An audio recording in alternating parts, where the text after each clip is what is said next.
મારું નામ અંકિતા પટેલ છે. અમદાવાદના નિકોલ વિસ્તારમાં મારો પોતાનો 2 BHK ફ્લેટ છે. છેલ્લા 30 વર્ષ સુધી હું એક પ્રતિષ્ઠિત કોલેજની હેડ લાઇબ્રેરિયન રહી. પુસ્તકો વચ્ચે મારી જિંદગી વીતી.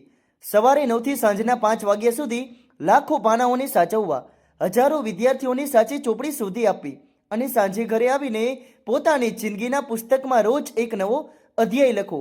દુઃખનો, અપમાનનો, મૌનનો એ રોજનું હતું. મેં 30 વર્ષ સુધી મારા લગ્નના દરેક પાનાને બરાબર રીતે સાચવ્યા હતા. દરેક અપમાન, દરેક મેણુટોણું, દરેક જૂઠ, બધું જ મેં નોંધ્યું હતું. તારીખ સાથે, સમય સાથે અને પુરાવાઓ સાથે. અને આજે જ્યારે મીનાક્ષીએ ફોન કર્યો ત્યારે મને હસવું આવી ગયું, કારણ કે હું જાણતી હતી કે હવે મારો વારો હતો. ચાલો હું તમને શરૂઆતથી જણાવું છું. મારા લગ્ન કેવી રીતે થયા, હું આ મુકામ સુધી કેવી રીતે પહોંચી અને કેવી રીતે એક છૂટાછેડા આપેલી એવી વૃદ્ધ સ્ત્રી ગણાતી અંકિતા પટેલે પોતાના આખા પરિવારને એવો પાઠ ભણાવ્યો જે તેમણે ક્યારેય વિચાર્યો પણ નહોતો. વર્ષ 1990, જ્યારે હું 22 વર્ષની હતી. હું BAના છેલ્લા વર્ષમાં હતી અને લાઇબ્રેરી સાયન્સના ડિપ્લોમા કરી રહી હતી. મારા પિતાજી એક નાની સરકારી ઓફિસમાં ક્લાર્ક હતા અને માતા ઘર સંભાળતી હતી. અમારું ઘર નાનું હતું પણ પુસ્તકોથી ભરેલું હતું. મને નાનપણથી જ વાંચવાનો ઘણો શોખ હતો. જ્યારે મારી સહેલીઓ ફિલ્મી મેગેઝિન વાંચતી ત્યારે હું કનૈયાલાલને વાંચતી હતી. કરણ પટેલ સાથે મારા લગ્ન એક સંબંધી દ્વારા નક્કી થયા હતા. તે 25 વર્ષના હતા અને એક પ્રાઇવેટ કંપનીમાં એકાઉન્ટન્ટ હતા. કમાણી ઠીકઠાક હતી. તેમની માતા મીનાક્ષી વિધવા હતા. પિતાજી વર્ષો પહેલાં ગુજરી ગયા હતા. કરણ એકનો એક દીકરો હતો. પહેલી જ મુલાકાતમાં કરણ ખૂબ જ શાંત અને ભલા માણસ લાગ્યા હતા. મીનાક્ષીજી સ્મિત આપતા રહ્યા અને મારા હાથની ચાના વખાણ કરતા રહ્યા. કહ્યું કે બહુ સુશીલ લાગે છે. મારા પિતાજી ખુશ હતા કે સારા એવા ઘરમાં સંબંધ થઈ રહ્યો છે. લગ્ન થઈ ગયા. લગ્નનો પહેલો મહિનો બધું જ સામાન્ય હતું. મને અમદાવાદની ગુજરાત યુનિવર્સિટીના લાઇબ્રેરીમાં આસિસ્ટન્ટ લાઇબ્રેરિયનની નોકરી મળી ગઈ હતી. પગાર હતો 5,000 રૂપિયા. તે જમાનામાં એ સારી એવી રકમ ગણાતી હતી. હું ખુશ હતી. મેં વિચાર્યું હતું કે પોતાની કમાણીથી ઘર ચલાવવામાં મદદ કરશે અને થોડી બચત પણ કરી લઈશ. પણ બીજા મહિનાની પહેલી તારીખે મીનાક્ષીજીએ મારી સામે હાથ લંબાવ્યો. વહુ, પગાર આવી ગયો હશે ને? લાવ મને આપી દે ને, હું ઘરનો ખર્ચ સંભાળીશ. હું ચોંકી ગઈ. માજી પણ? અરે પણ શું? તેમની અવાજમાં પહેલીવારી સખ્તાઈ હતી જે આગામી 32 વર્ષ સુધી મારા કાનોમાં ગૂંજતી રહી. આ ઘર છે, કાંઈ હોટલ નથી. અહીંયા બધું હળીમળીને ચાલે છે. તારો પગાર પણ અને કરણનો પગાર પણ બધું જ મારી પાસે આવશે, સમજી? મેં કરણ તરફ જોયું. તેઓ છાપું વાંચી રહ્યા હતા, જાણે કંઈ સાંભળ્યું જ ન હોય. પહેલી વાર મારો આખો પગાર મીનાક્ષીજીના હાથમાં ગયો. મેં વિચાર્યું કદાચ આ જ નિયમ હશે. કદાચ હું નવી વહુ છું એટલે સમજી નથી રહી. પણ બીજા મહિને પણ એ જ થયું અને તેના પછીના મહિને પણ એ થયું. ત્રીજા મહિને મેં હિંમત કરીને કહ્યું, માજી, હવે મારે થોડા પૈસા જોઈએ છે. મારે મારા મમ્મી પપ્પા માટે કંઈક લેવું છે. કેમ? તારા મમ્મી પપ્પા કંઈ ભૂખે મરે છે? મીનાક્ષીજીએ મેળું માર્યું. તને અહીં રાખી છે, ખવડાવ્યું છે, એ જ ઓછું છે. હવે દર મહિને તું પિયરમાં પૈસા મોકલીશ. મારી આંખોમાં આંસુ આવી ગયા પણ હું ચૂપ રહી. વર્ષભરમાં મને સમજાઈ ગયું કે આ ઘર નથી પણ એક તિજોરી હતી જ્યાં મારી કમાણી જમા થતી હતી અને મને એક પૈસો પણ નહોતો મળતો. જો હું મારા પુસ્તકો માટે પૈસા માગતી તો મીનાક્ષીજી કહેતા, પુસ્તકો? પતિ છે, સાસરું છે, છતાં પુસ્તકો જોઈએ? તારે સ્ત્રી બનતા શીખવું જોઈએ. કરણ ક્યારેય મારા પક્ષમાં બોલ્યા નહોતા, ક્યારેય પણ નહીં. પણ હું જ્યારે લાઇબ્રેરીમાં જતી ત્યારે પણ હું જીવંત અનુભવતી હતી. પુસ્તકો વચ્ચે અને વિદ્યાર્થીઓ વચ્ચે મને લાગતું હતું કે મારું કાંઈક અસ્તિત્વ છે. મીનાક્ષીજીની અવારનવાર કહેતા હતા, લાઇબ્રેરીમાં બસ પુસ્તકો ઉથલાવો છો, પહેલાં ઘરનું કામ કરો. પણ મેં નોકરી ન છોડી, કારણ કે મને ખબર હતી કે જો એ પણ ગઈ તો મારી પાસે કાંઈ જ નહીં બચે. ત્યારે જ મારી દીકરી માનસીનો જન્મ થયો. હું 25 વર્ષની હતી. પ્રસૂતિની રજા પછી જ્યારે હું ફરીથી કામ ઉપર ગઈ ત્યારે મીનાક્ષીજીએ કહ્યું, હવે તો દીકરી થઈ ગઈ તોય નોકરી? શરમ ના આવતી? પણ હું ગઈ, કારણ કે મારે દીકરીને ભણાવવી હતી. હું ઈચ્છતી હતી કે તે મારી જેમ કોઈની સામે હાથ ન ફેલાવે. આગળના 10 વર્ષ આમ જ વીત્યા. હું સવારે 6:30 વાગે ઉઠતી, નાસ્તો બનાવતી, માનસીને તૈયાર કરતી, મીનાક્ષીજીની ચા બનાવતા અને પછી કોલેજ જાતી. સાંજે પાછા આવીને રસોઈ બનાવતી, ઘર સંભાળતી અને માનસીને ભણાવતી હતી. રાત્રે જ્યારે બધા સૂઈ જતા ત્યારે હું મારી લાઇબ્રેરી સાયન્સની ચોપડીઓ વાંચતી. હું આગળ વધવા માંગતી હતી અને હું આગળ વધી પણ ખરી. 10 વર્ષમાં હું આસિસ્ટન્ટમાંથી સિનિયર લાઇબ્રેરિયન બની ગઈ. મારો પગાર વધીને 15,000 રૂપિયા થઈ ગયો. પણ મીનાક્ષીજીના હાથમાં તે એવી જ રીતે જતો રહ્યો. મને 1 રૂપિયો પણ નહોતો મળતો. એક દિવસ મેં કરણને કહ્યું, મને મારા પોતાના માટે થોડા પૈસા જોઈએ છે. હું કમાઉં છું, છતાં મારી પાસે કાંઈ નથી. તેમણે મારી સામે જોયું પણ નહીં. બસ બોલ્યા, માજી જે કરે છે તે ઘર માટે જ કરે છે. તને વાંધો શું છે? આ જ જવાબ હતો. વર્ષ 2000માં માનસી 20 વર્ષની થઈ ગઈ હતી અને એન્જિનિયરિંગ કરી રહી હતી. હું હેડ લાઇબ્રેરિયન બની ચૂકી હતી. મારો પગાર 35,000 રૂપિયા હતો. મેં વિચાર્યું કે હવે તો મીનાક્ષીજીએ માનવું જ પડશે. મેં ફરીથી કહ્યું, માજી, મારે મારા નામે થોડી બચત કરવી છે. તારા નામે? મીનાક્ષીજી એવી રીતે બોલ્યા જાણે મેં કોઈ પાપની વાત કરી હોય. બધા પૈસા પરિવારના છે, તારા નામે કેમ? તારે શું જોઈએ છે? જમવાનું મળે છે, કપડાં મળે છે, બીજું શું જોઈએ? પણ આ મારી કમાણી છે. કમાણી? કરણે પહેલી વાર અવાજ ઉઠાવ્યો. તારી કમાણી એ ઘરની કમાણી છે. માજી સાચું કહી રહ્યા છે. તું બહુ વધારે પડતું વિચારવા લાગી છે હવે. તે રાત્રે હું મારા નાના રૂમમાં બેસીને રડી. મેં 20 વર્ષ કામ કર્યું હતું અને મારી પાસે 1 રૂપિયો પણ નહોતો. મારા નામે કાંઈ જ નહોતું. ત્યારે જ મને એક વાત યાદ આવી. લાઇબ્રેરીમાં એક પુસ્તક હતું, મહિલાઓ અને આર્થિક આત્મનિર્ભરતા. મેં તે વાંચ્યું હતું. તેમાં લખ્યું હતું કે દરેક સ્ત્રી પાસે પોતાના નામે કંઈક હોવું જ જોઈએ. પોતાનું બેંક એકાઉન્ટ, પોતાની સંપત્તિ, પોતાની બચત. અને મેં નિર્ણય લીધો. તે રાત્રે 15 માર્ચના રોજ માનસીના 21મા જન્મદિવસ મેં નક્કી કર્યું હતું કે હવે હું ચૂપ નહીં રહું, પણ હું ઝઘડો પણ નહીં કરું. હું યોજના બનાવીશ. બીજા દિવસથી મેં મારી અસલી જિંદગી શરૂ કરી. એ જિંદગી જે મીનાક્ષીજી અને કરણને કારણે ક્યારેય ખરાબ ન પડી. આગળના 5 વર્ષો હતા જ્યારે મેં મારી જિંદગીનો પાયો નાખ્યો, પણ કોઈને ખબર ન પડી, કારણ કે હું લાઇબ્રેરિયન હતી, શાંત, વ્યવસ્થિત અને ધીરજવાન. 2002માં મારો પગાર 40,000 રૂપિયા થઈ ગયો હતો. દર મહિને હું મારો આખો પગાર મીનાક્ષીજીને આપતી હતી.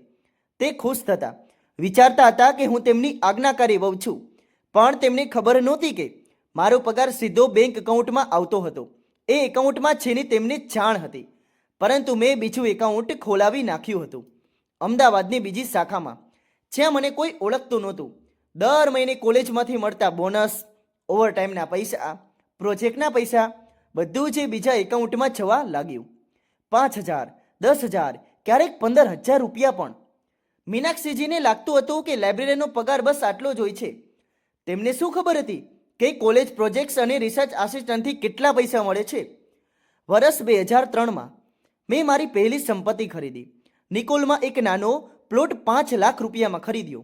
આખી રકમ મારા ગુપ્ત એકાઉન્ટમાંથી નીકળી રજિસ્ટ્રી મારા નામે થઈ. અંકિતા પટેલ, જે મારા પિયરનું નામ હતું. ઘરમાં કોઈને ખબર ન પડી. મેં મારા એક જૂના સહકર્મીની મદદ લીધી હતી, જે પ્રોપર્ટી ડીલર બની ગયા હતા. તેમણે બધું જ ચૂપચાપ બતાવી દીધું. દસ્તાવેજો મારી લાઇબ્રેરીના લોકરમાં રાખ્યા. વર્ષ 2005માં બીજી સંપત્તિ ખરીદી, એક નાનો ફ્લેટ 10 લાખ રૂપિયામાં, ફરીથી મારા નામે. વર્ષ 2008માં ત્રીજી સંપત્તિ, નિકોલમાં 2 BHK ફ્લેટ 18 લાખ રૂપિયામાં. 15 વર્ષમાં મેં મારા ગુપ્ત એકાઉન્ટમાં 33 લાખ રૂપિયા બચાવી નાખ્યા હતા. મારા નામે 3 મિલકતો હતી અને ઘરમાં કોઈને ખબર નહોતી, કારણ કે હું પહેલાં જેવું જ વર્તન કરતી હતી. એ જ જૂની સાડીઓ પહેરતી, એ જ રીતે મીનાક્ષીજીના પગે લાગતી અને એ જ રીતે ચૂપચાપ કામ કરતી હતી. હું જાણતી હતી કે જો તેમને જરા પણ શંકા જશે ને તો બધું ખતમ થઈ જશે. પણ હું માત્ર પૈસા નહોતી બચાવી રહી, હું પુરાવા પણ એકઠા કરી રહી હતી. જ્યારે પણ મીનાક્ષીજી મારું અપમાન કરતી, હું ડાયરીમાં નોંધી લેતી, તારીખ, સમય, શું કહ્યું અને કોની સામે કહ્યું. જ્યારે પણ કરણ મારી સામે વાત ન સાંભળતા, હું તેની પણ નોંધ લેતી હતી. જ્યારે પણ મારો પગાર છીનવી લેવામાં આવતો, હું તેનો રેકોર્ડ રાખતી. 20 વર્ષના 20 રેકોર્ડ્સ, 20 ડાયરીઓ અને સેકન્ડો પાનાઓ. વર્ષ 2010માં એક બીજી ઘટના બની. મેં કરણને એક સ્ત્રી સાથે જોયા, કોફી શોપમાં, હસતા અને હાથ પકડેલા. હું બહારથી પસાર થઈ રહી હતી અને મેં જોયું. મારું દિલ તૂટી ગયું. 30 વર્ષના લગ્ન અને મારા પતિ કોઈ બીજા સાથે. પણ મેં કાંઈ કહ્યું નહીં. હું પાછી ગઈ, મારા રૂમમાં બેસીને રડી અને પછી વિચાર્યું કે આ પણ નોંધી લઉં. બીજા અઠવાડિયે મેં મારા ગુપ્ત પૈસાથી એક પ્રાઇવેટ ડિટેક્ટિવ રોક્યો. તેણે 6 મહિના સુધી કરણનો પીછો કર્યો, ફોટા લીધા, વિડીયો બનાવ્યા અને રિપોર્ટ તૈયાર કર્યો. તે સ્ત્રીનું નામ શ્વેતા હતું. 42 વર્ષની છૂટાછેડા સુધા સ્ત્રી જે બ્યુટી પાર્લર ચલાવતી હતી. કરણ તેને 2 વર્ષથી મળી રહ્યો હતો. મેં બધા જ પુરાવા મારી તિજોરીમાં મૂકી દીધા. વર્ષ 2011માં માનસીના લગ્ન થઈ ગયા. મારી દીકરી સોફ્ટવેર એન્જિનિયર બની ગઈ હતી અને સુરતમાં નોકરી કરતી હતી. મને ગર્વ હતો કે મેં તેને આ બધું આપ્યું જે મને નહોતું મળ્યું: શિક્ષણ, સ્વતંત્રતા અને આત્મવિશ્વાસ. પણ માનસીને ખબર નહોતી કે હું શું સહન કરી રહી હતી. મેં તેને ક્યારેય નહોતું જણાવ્યું, કારણ કે હું નહોતી ઈચ્છતી કે તે દુઃખી થાય. વર્ષ 2015માં હું 52 વર્ષની થઈ ગઈ. મારી નિવૃત્તિ 5 વર્ષ દૂર હતી. મેં વિચાર્યું બસ 5 વર્ષ સુધી અને પછી હું આઝાદ થઈ જઈશ. પણ ત્યારે જ એક બીજી ઘટના બની. એક દિવસ મીનાક્ષીજીએ કહ્યું, હવે તું ખરડી થઈ રહી છે, નોકરી છોડી દે અને ઘર સંભાળ. હું ચોંકી ગઈ. અરે માજી, હજુ મારી રિટાયરમેન્ટ 5 વર્ષ દૂર છે. હું કામ છોડું કે હવે તારી જરૂર નથી રહી? તેમના અવાજમાં એ જ ઝેર હતું જે હું વર્ષોથી સાંભળી રહી હતી. તારી દીકરીના લગ્ન થઈ ગયા, તારું કામ પૂરું થયું, હવે બસ ઘરમાં બેઠીને પૂજા પાઠ કર. મને સમજાઈ ગયું કે હવે તેમને મારા પગારની જરૂર નહોતી, તેથી તે મને ખતમ કરવા માંગતા હતા. પણ મેં સ્પષ્ટ ના પાડી દીધી. પહેલી વાર મેં સ્પષ્ટ ના પાડી, માજી, હું નોકરી નહીં છોડું. મીનાક્ષીજીનો ચહેરો લાલ થઈ ગયો. તેણે ના પાડી. તું મારી સાથે દલીલ કરે છે? હું દલીલ નથી કરી રહી. હું માત્ર મારો અધિકાર માંગી રહી છું. આ મારી નોકરી છે, મારી મહેનત છે. તે દિવસે પહેલી વાર કરણે મારા ઉપર હાથ ઉપાડ્યો, થપ્પડ મારી. માજી સાથે બદતમીજી? તને શરમ ન આવી? મારા ગાલ ઉપર તેમની આંગળીઓના નિશાન હતા, પણ મારી આંખોમાં આંસુ નહીં પણ ગુસ્સો, બળતરા અને એક મક્કમ નિર્ણય હતો. તે રાત્રે હું એડવોકેટ પરિણીતા કુલકર્ણીને મળી. તેઓ છૂટાછેડાના કેસના નિષ્ણાત હતા. મેં તેમને બધું જ જણાવ્યું: 20 વર્ષના રેકોર્ડ્સ, ડાયરીઓ, ડિટેક્ટિવનો રિપોર્ટ અને મિલકતના કાગળો. પરિણીતીજીએ મારી સામે જોયું અને સ્મિત આપ્યું. શ્રીમતી પટેલ, તમે બહુ સારું કામ કર્યું છે. તમારી પાસે બધું જ છે. તમે છૂટાછેડા લઈ શકો છો અને તમારી બધી મિલકત સુરક્ષિત રહેશે. પણ મેં કહ્યું, મારે અત્યારે છૂટાછેડા નથી લેવા. મારે રિટાયરમેન્ટ સુધી રાહ જોવી છે. મારે મારી પેન્શન અને પ્રોવિડન્ટ ફંડ જોઈએ છે. જો હું અત્યારે છૂટાછેડા લઈશ તો તેઓ બધું છીનવવાની કોશિશ કરશે. પરિણીતાજી સમજી ગયા. ઠીક છે, તો આપણે તૈયારી કરીએ. જ્યારે તમે તૈયાર હોવ ત્યારે મને જણાવજો. આગળના 5 વર્ષ મેં બધું પુરાવા એકઠા કર્યા. જ્યારે મીનાક્ષીજી મારું અપમાન કરતી, મેં કરણ ગેરવર્તણૂક કરતા, ત્યારે હું તે રેકોર્ડ્સ કરતી. મારી સાડીમાં છુપાવેલા એક નાનકડા રેકોર્ડરમાંથી મેં દરેક શબ્દ રેકોર્ડ કર્યા. બેંક સ્ટેટમેન્ટ્સ એકઠા કર્યા જે સાબિત કરતા હતા કે મારો આખો પગાર તેમના ખાતામાં જતો હતો અને મને કાંઈ મળતું નહોતું. જ્યારે કરણે મારા ઉપર હાથ ઉપાડ્યો ત્યારે મેં મેડિકલ રિપોર્ટ્સ બનાવડાવ્યા અને ગવાહ પણ મેં તૈયાર કર્યા, જેમાં અમારી સોસાયટીના પ્રેસિડન્ટ લતાબહેનો પણ સામેલ હતા, જેમણે મારી હાલત જોઈ હતી. મારી લાઇબ્રેરીની સહકર્મી જેણે મારા ચહેરા પરના નિશાન જોયા હતા, તેમની છુબાની પણ લીધી. વર્ષ 2020માં હું 52 વર્ષની થઈ ગઈ અને મારી નિવૃત્તિ થઈ ગઈ. પ્રોવિડન્ટ ફંડના 40 લાખ રૂપિયા મળ્યા અને દર મહિને 25,000 રૂપિયા પેન્શન શરૂ થયું. હવે મારી પાસે કુલ 85 લાખ રૂપિયા હતા. 3 મિલકતો હતી અને પુરાવાની એક જાડી ફાઇલ હતી. રિટાયરમેન્ટના દિવસે મીનાક્ષીજીએ કહ્યું, હવે તો તું નકામી થઈ ગઈ છે, હવે તું શું કરીશ? હું મુસ્કુરાઈ. જોઈએ છીએ માજી. તે રાત્રે મેં પરિણીતાજીને ફોન કર્યો. હું તૈયાર છું. આગળના 3 મહિના કોર્ટ કેસ ચાલ્યો. મેં માનસિક ક્રૂરતા, શારીરિક હિંસા, આર્થિક શોષણ અને વ્યભિચારના આરોપસર છૂટાછેડાની અરજી કરી. કરણ અને મીનાક્ષીજીને વિશ્વાસ જ નહોતો આવતો. તેમને લાગતું હતું કે હું ડરાવી રહી છું. પણ જ્યારે કોર્ટની નોટિસ આવી ત્યારે તેમને સમજાઈ ગયું કે હું ગંભીર હતી. કોર્ટમાં મેં બધું જ રજૂ કર્યું: 20 વર્ષની ડાયરીઓ, રેકોર્ડિંગ્સ, ડિટેક્ટિવનો report, bank statements, medical reports અને ગવાહો. કરણના વકીલે કહ્યું કે આ સ્ત્રી જૂઠું બોલે છે અને પૈસા માટે છૂટાછેડા લે છે. પણ મારી પાસે દરેક વાતનો પુરાવો હતો. જજે 3 જ મહિનામાં ફેસલો સંભળાવ્યો. છૂટાછેડા મંજૂર. મારી બધી સંપત્તિ મારા નામે અકબંધ રહી. કરણે મને કંઈ આપવાની જરૂર નહોતી, કારણ કે હું આત્મનિર્ભર હતી. કોર્ટે એમ પણ કહ્યું કે જો કરણ કે મીનાક્ષી મને પરેશાન કરશે તો પોલીસ કેસ થશે.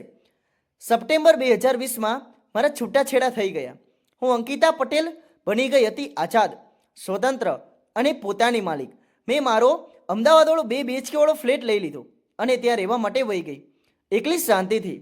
પહેલી વાર મારી પાસે પોતાનું ઘર, પોતાનું બેંક એકાઉન્ટ અને પોતાની આઝાદી હતી. અને 3 મહિના પછી મીનાક્ષીજીનો ફોન આવ્યો. હું મારા નાના લાઇબ્રેરી રૂમમાં બેઠી હતી. એ રૂમ જે મેં મારા પુસ્તકો માટે બનાવ્યો હતો. સાંજના 6 વાગ્યા હતા. હું ચાનો કપ હાથમાં લઈ એક જૂની નવલકથા વાંચી રહી હતી. અમદાવાદના રસ્તા ઉપર ભીડ હતી, પણ મારા ઘરમાં સુકૂન ભરી શાંતિ હતી. ત્યારે જ ફોન રણક્યો.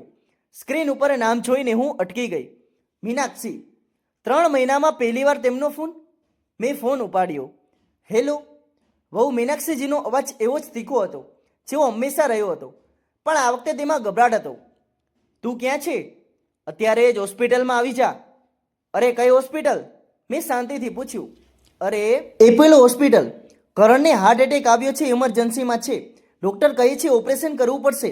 હું ચૂપ રહી. સંભળાતું નથી. મીનાક્ષીજીનો અવાજ ઊંચો થયો. અરે તારો પતિ મરી રહ્યો છે, જલ્દી આવ. માફ કરજો, મેં ધીમેથી કહ્યું. મારો કોઈ પતિ નથી. તમે ખોટા નંબર ઉપર ફોન કરી રહ્યા છો. અરે આ શું બકવાસ છે? મીનાક્ષીજી ચીસો પાડવા લાગ્યા. છૂટાછેડા થઈ ગયા તો શું? તું 30 વર્ષ સુધી તેની પત્ની રહી છે. અત્યારે તેને તારી જરૂર છે. અને મને હસવું આવી ગયું. ખરેખર હું જોરથી હસી પડી. હસે છે? મીનાક્ષીજીના અવાજમાં અતિ વિશ્વાસ હતો. તારા પતિનો જીવ જઈ રહ્યો છે ને તું હસે છે? તે મારા પતિ નથી. મેં સ્પષ્ટ શબ્દોમાં કહી દીધું. કોર્ટના કાગળો મારી પાસે છે. મારો તેમની સાથે કોઈ સંબંધ નથી. અને હા, મને હસવું એટલા માટે આવ્યું કારણ કે 3 મહિના પહેલાં જ્યારે તમે કોર્ટમાં ઊભા રહીને મને પરિવારની દુશ્મન કહેતા હતા, ત્યારે તો તમને યાદ ન આવ્યું કે હું વહુ છું? મીનાક્ષીજી એક પળ માટે ચૂપ થઈ ગયા. પછી એમનો સૂર બદલાઈ ગયો, મીઠો થઈ ગયો, બનાવટી મીઠો. દીકરા, જો જે થઈ ગયું ને તે થઈ ગયું, પણ અત્યારે કરણનો જીવ જોખમમાં છે. ડૉક્ટર કહે છે ઓપરેશન માટે 8 લાખ રૂપિયા જોઈએ છે. મારી પાસે આટલા પૈસા નથી. તું તો કમાતી હતી ને, તારી પાસે તો હશે. પ્લીઝ આવીને મને આપી દે ને, પછી પાછા આપી દઈશું. અને ત્યાં જ અસલી કારણ સામે આવ્યું. પૈસા 8 લાખ? મેં પૂછ્યું. હા, તારી પાસે છે ને? તમારી પાસે રિટાયરમેન્ટ થઈ હતી, પ્રોવિડન્ટ ફંડ મળ્યું હતું. મેં વચ્ચે જ રોક્યા. તમે મારી પાસે પૈસા માંગી રહ્યા છો? હા, અત્યારે જ લઈને આવી જા, નહીતર કરણ મરી જશે. મેં ઊંડો શ્વાસ લીધો. મીનાક્ષીજી, તમને યાદ છે 30 વર્ષ સુધી મેં મારો દરેક પગાર તમને આપ્યો, દરેક રૂપિયો. અને જ્યારે મેં મારા માટે કંઈક માગ્યું ત્યારે તમે શું કહ્યું હતું? આ પૈસા પરિવારના છે, તારા નથી. યાદ છે? એ તો જૂની વાત છે. યાદ છે જ્યારે મારા પિતાજી બીમાર હતા અને મારે ઈલાજ માટે પૈસા જોતા હતા, ત્યારે તમે શું કહ્યું? તારા પિયરની જવાબદારી અમારી નથી. અને મારા પિતાજીનો ઈલાજ ન થઈ શક્યો. અરે દીકરા પ્લીઝ. હવે મીનાક્ષીના અવાજમાં આજીજી હતી. હું તમારી દીકરી નથી અને વહુ પણ નથી. કોર્ટે નક્કી કરી દીધું છે અને મારા પૈસા એ ફક્ત મારા છે, કોઈ પરિવારના નથી. તો તું નહીં આપે? તારા પતિને મરવા દઈશ? અરે કેટલી વાર કીધું એ મારા પતિ નથી. અને આ હું 1 રૂપિયો પણ નહીં આપું. મેં ફોન કાપી નાખ્યો. મારા હાથ ધ્રુજતા હતા પણ મનમાં શાંતિ હતી. 10 મિનિટ પછી ફરી ફોન આવ્યો. આ વખતે નંબર અલગ હતો. હેલો. મેં ફોન ઉપાડ્યો. અંકિતાજી, એક સ્ત્રીનો અવાજ આવ્યો. હું શ્વેતા બોલી રહી છું, કરણની દોસ્ત. શ્વેતા? એ જ સ્ત્રી, તેની સાથે મારા પતિનો અફેર હતું. આ મેં સપાટ અવાજે કહ્યું. જુઓ, મને ખબર છે તમે નારાજ છો, પણ પ્લીઝ કરણને બચાવી લો. તેમને પૈસાની જરૂર છે. તમે તેમની દોસ્ત છો ને? મેં પૂછ્યું. તો તમે જ આપી દો ને. મારી પાસે એટલા પૈસા નથી. હું ફક્ત એક બ્યુટી પાર્લર ચલાવું છું. તો મેં તીખા સ્વરે કહ્યું. તો હું શું કામ આપું? હું કોણ છું? તેમની. તમને 30 વર્ષ સુધી તેમના પત્ની હતી, હવે નથી કાંઈ. અને જ્યારે તે તમારી સાથે હતા ત્યારે તમને નહોતું લાગ્યું કે કોઈના પતિ છે? શ્વેતા ચૂપ થઈ ગઈ. સાંભળો શ્વેતાજી, મેં ઠંડા અવાજે કહ્યું, તમે બહુ નસીબવાળા છો. કરણ પટેલ હવે તમારા છે. હવે તમે તેમની બધી જવાબદારીઓ સંભાળો, તેમનું દેવું પણ, તેમની બીમારી પણ અને તેમની માતા પણ. પણ મને છોડી દો, હું મારી નવી જિંદગી જીવી રહી છું. મેં ફોન કાપી નાખ્યો. ત્રીજો ફોન મારી દીકરી માનસીનો આવ્યો, રાત્રે 9 વાગ્યે. મમ્મી? માનસીનો અવાજ પરેશાન હતો. દાદીનો ફોન હતો કે પપ્પાને હાર્ટ એટેક આવ્યો છે, તમે હોસ્પિટલ કેમ ન ગયા? માનસી, મેં ધીમેથી કહ્યું, મારે હવે તારા પપ્પા સાથે કાંઈ સંબંધ નથી. છૂટાછેડા થઈ ગયા છે. અરે પણ મમ્મી, તે બીમાર છે, તમે આટલા નિર્દય કેવી રીતે થઈ શકો? નિર્દય? મને અચાનક ગુસ્સો આવી ગયો. બેટા, તને ખબર છે ને કે હું 30 વર્ષથી શું સહન કરી રહી હતી? તને ખબર છે તારા પપ્પાએ મારા ઉપર હાથ ઉપાડ્યો હતો? તને ખબર છે તારી દાદીએ મારો દરેક પગાર છીનવી લીધો હતો અને મને 1 રૂપિયો પણ નહોતો આપ્યો? તને ખબર છે તારા પપ્પાનો કોઈ બીજી સ્ત્રી સાથે અફેર હતું? માનસી ચૂપ થઈ ગઈ. નહોતી ખબર, કારણ કે મેં તને ક્યારેય નથી જણાવ્યું. હું નહોતી ઈચ્છતી કે તારું બાળપણ બરબાદ થાય. પણ હવે તું મોટી છે, પરણેલી છે, હવે તારે સત્ય જાણવું જોઈએ. મેં તેને બધું જ જણાવ્યું, દરેક વાત, દરેક અપમાન, દરેક દર્દ. માનસી રડી રહી હતી. મમ્મી, મને ખબર નહોતી, મને માફ કરી દો. તારો કોઈ વાંક નથી બેટા, પણ હવે સમજી જા, હું પાછી નથી જવાની. મેં મારી આઝાદી બહુ મહેનતથી મેળવી છે, હું તેને કોઈના માટે નહીં છોડું. પણ દાદી કહે છે કે તમારી પાસે પૈસા છે. હા, મારી પાસે પૈસા છે. મારા પૈસા છે, મેં 30 વર્ષની મહેનતથી બચાવ્યા છે અને તે ફક્ત મારા છે. તારી દાદી કે તારા પપ્પાને પૈસા જોઈએ ને તો તે પોતાના સંબંધીઓ પાસે માગે જો, મિત્રો પાસે માગે, મારી પાસે નહીં. માનસી કાંઈ ન બોલી. અને હા બેટા, જો તને લાગે છે કે હું ખોટી છું તો એ તારો વિચાર છે, પણ મારો નિર્ણય બદલાવાનો નથી. મેં ફોન મૂકી દીધો. તે રાત્રે હું સૂઈ ન શકી, પણ ડરને કારણે નહીં, પરંતુ એટલા માટે કે મને ખબર હતી કે આવતીકાલે સવારે શું થવાનું છે. બીજી સવારે હું મારી બાલ્કનીમાં ચા પી રહી હતી. અમદાવાદના રસ્તાઓ દેખાઈ રહ્યા હતા. મને આ શહેર પસંદ હતું. 9 વાગ્યે મારા દરવાજે ટકોરા પડ્યા. હું જાણતી હતી કે કોણ હશે. મેં દરવાજો ખોલ્યો. મીનાક્ષીજી ઊભા હતા. પાછળ માનસી હતી અને તેની પાછળ શ્વેતા. ત્રણેયના ચહેરા ગુસ્સાથી લાલ હતા. અંદર આવશો કે અહીં ઊભા રહીને વાત કરશો? મેં શાંતિથી પૂછ્યું. તેઓ અંદર આવ્યા. મેં તેમને બેસવાનું કહ્યું, પણ કોઈએ બેઠું નહીં. મીનાક્ષીજીએ શરૂઆત કરી. તને શરમ ના આવતી? પોતાના પતિને મરવા દેવા માંગે છે? તે મારા પતિ નથી. મેં 3જી વાર કહ્યું. કાગળો જોવા છે? કાગળો? મીનાક્ષીજી ચીસો પાડવા લાગ્યા. કાગળોથી સંબંધો નથી તૂટતા. તરીવરાનો સાથ હતો, તરીવરાનું શોષણ હતું. મેં તેમની આંખોમાં જોઈને કહ્યું, જેમાં તમે મારી દરેક કમાણી છીનવી, મારી ઇજ્જત છીનવી, મારી ખુશી છીનવી. હવે જ્યારે તમને જરૂર છે તો હું ફરીથી તમારી વહુ બની ગઈ? માનસીએ વચ્ચે કહ્યું. મમ્મી પ્લીઝ, પપ્પાનો જીવ બચાવો, પછી જે ઈચ્છો તે કરજો.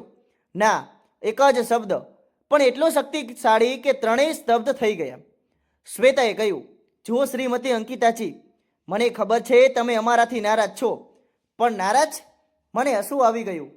ના શ્વેતાજી, હું તમારાથી બિલકુલ નારાજ નથી. હકીકતમાં મારે તમારો આભાર માનવો જોઈએ. શ્વેતા ચોંકી ગઈ. શું? હા, તમારી વજહથી જ મને ખબર પડી કે મારા પતિની અસલિયત શું છે. તમારી વજહથી જ મને છૂટાછેડા લેવાની હિંમત મળી. તો આભાર તમારો. અને હવે કરણ તમારા છે, સંભાળો તેમને. પણ મારી પાસે પૈસા નથી, શ્વેતાએ કહ્યું. તો માંગો કોઈની પાસે, લોન લો, તમારું પાર્લર વેચી દો, પણ મારી પાસે ન માંગો. મીનાક્ષીજીએ ધમકી આપી. જો તે પૈસા ન આપ્યા તો હું પોલીસમાં કેસ કરી દઈશ. હું મુસ્કુરાઈ દઈ અને કહ્યું, મારી પાસે મારા વકીલનો નંબર છે. એડવોકેટ પરિણીતા કુલકર્ણી બહુ સારા છે અને તેમને એ પણ ખબર છે કે છૂટાછેડા પછી જો પૂર્વ પતિનો પરિવાર પૂર્વ પત્નીને હેરાન કરે તો શું થાય છે. મીનાક્ષીજીનો ચહેરો હવે ફિક્કો પડી ગયો. માનસી રડી રહી હતી. મમ્મી પ્લીઝ, હું તમારી દીકરી છું, મારી વાત તો સાંભળો. મારું દિલ પીગળવા લાગ્યું હતું, પણ મેં મારી જાતને સંભાળી. માનસી, મેં ધીમેથી કહ્યું, હું તને બહુ પ્રેમ કરું છું, તું મારી દીકરી છે, પણ તારા પપ્પા મારા પતિ નથી. તારે એમની મદદ કરવી હોય ને તો કર. તું કમાય છે, તારા પતિ કમાય છે, તમે આપો, પણ મારી પાસે અપેક્ષા ન રાખ. અને સાંભળ, મેં તેને રોકી. જો તારા પપ્પાને ખરેખર હાર્ટ એટેક આવ્યો છે તો સરકારી હોસ્પિટલમાં ઈલાજ થઈ શકે છે. મોંઘી પ્રાઇવેટ હોસ્પિટલમાં જવાની જરૂર જ નથી. મીનાક્ષીજી બોલ્યા. સરકારી સિવિલ હોસ્પિટલ? અરે ત્યાં તો બહુ ભીડ હોય છે. જ્યારે હું બીમાર પડતી ત્યારે તમે મને સરકારી હોસ્પિટલમાં જ મોકલતા હતા ને. કહેતા હતા કે પ્રાઇવેટમાં પૈસા બરબાદ શું કામ કરવા છે, યાદ છે? મીનાક્ષીજી પાસે કોઈ જવાબ નહોતો. શ્વેતાએ છેલ્લો પ્રયત્ન કર્યો. જુઓ, કરણે મારી સાથે વાદો કર્યો હતો કે તે મારી સાથે લગ્ન કરશે. જો તે મરી ગયા ને તો હું હસી પડી. હું જોરથી હસવા લાગી. અરે શું થયું? શ્વેતાએ નારાજ થઈને પૂછ્યું. કાંઈ નહીં, મેં હસતા હસતા કહ્યું. બસ એ જ વિચારી રહી હતી કે હવે તમને ખરેખર લાગે છે કે કરણ તમારી સાથે લગ્ન કરશે? જે માણસે પોતાની પત્નીને 30 વર્ષના શોષણ પછી છૂટાછેડા આપ્યા તે તમારી સાથે લગ્ન કરશે, એ પણ જ્યારે તમારી પાસે પૈસા નથી. શ્વેતાનો ચહેરો ઉતરી ગયો. તેને સત્ય સમજાવવા લાગ્યું હતું. કરણને પૈસા જોતા હતા. મેં વાત ચાલુ રાખી. એટલા માટે જ તે તમારી પાસે આવ્યો. તમારા પાર્લરમાં પૈસા જોયા હશે, પણ જ્યારે ખબર પડી કે તમારી પાસે બહુ નથી ત્યારે તેનો ઇન્ટરેસ્ટ ઓછો થઈ ગયો હશે. સાચું ને? શ્વેતાએ કાંઈ જવાબ ન આપ્યો, પણ તેની આંખોમાં આંસુ હતા. ત્યારે જ મીનાક્ષીજીએ છેલ્લું હથિયાર ચલાવ્યું. ઠીક છે, જો તું પૈસા નહીં આપે તો એ જણાવ કે તારી પાસે આટલા પૈસા ક્યાંથી આવ્યા? તે ચોરી કરી હશે. હું પોલીસમાં રિપોર્ટ કરીશ કે તે કરણના પૈસા ચોરી લીધા છે. હું આની જ રાહ જોઈ રહી હતી. હું મારા બેડરૂમમાં ગઈ અને એક જાડી ફાઇલ લઈને આવી. તેને ટેબલ ઉપર રાખીને ખોલી. અરે આ જુઓ કાગળ. મેં આ કાગળો કાઢતા કહ્યું, આ મારી મિલકતના કાગળો છે. 3 પ્રોપર્ટી, બધું જ મારા નામે છે. આ અમદાવાદનો પ્લોટ વર્ષ 2003માં ખરીદો. આ વડગાંવનો ફ્લેટ વર્ષ 2005માં, અને આ ફ્લેટ જેમાં આપણે બેઠા છીએ તે મેં 2008માં ખરીદ્યો હતો. મીનાક્ષીજી અને માનસીના મોઢા ખુલ્લા રહી ગયા. તારી પાસે પ્રોપર્ટી? મીનાક્ષીજી અકલાતા અકલાતા કહ્યું, હા. અને આ જુઓ, મેં બેંક સ્ટેટમેન્ટ કાઢ્યું. મારું બેંક બેલેન્સ 45 લાખ રૂપિયા છે. બધું મારી મહેનતની કમાણી છે. દરેક પૈસો કાયદેસર છે. ઈચ્છો તો કોઈ પણ ઓથોરિટી પાસે ચેક કરાવી લો. માનસીએ કાગળો જોયા. અરે મમ્મી, આ બધું કેવી રીતે? બહુ સહેલું છે બેટા. જ્યારે તારા પપ્પા અને દાદી મારો પગાર છીનવી રહ્યા હતા ત્યારે હું બીજું એકાઉન્ટ ચલાવતી હતી. કોલેજમાંથી મળતા બોનસ, ઓવરટાઈમ, પ્રોજેક્ટ, ફી બધું જ તેમાં જતું હતું. 15 વર્ષમાં મેં આટલું બચાવ્યું. મીનાક્ષીજીને વિશ્વાસ નહોતો આવતો. તે અમારાથી છુપાવીને, હા કરણ, કે જો હું જણાવત તો તમે તે પણ છીનવી લેત, જેમ મારી બાકીની બધી વસ્તુઓ છીનવી લીધી હતી. મેં બીજી એક ફાઇલ કાઢી અને આ જુઓ અમારી ડાયરીઓ છે. 20 વર્ષનો રેકોર્ડ. દરેક અપમાન, દરેક મેણું, દરેક જૂઠ, બધું જ તારીખ સાથે લખ્યું છે. મીનાક્ષીજીનો ચહેરો હવે સફેદ પડી ગયો. મેં એક નાનકડું ડિવાઇસ કાઢ્યું. આ 5 વર્ષના ઓડિયો રેકોર્ડિંગ્સ છે. જ્યારે પણ તમે મારું અપમાન કરતા હતા ને, હું રેકોર્ડ કરતી હતી. ઈચ્છો તો સાંભળી લો.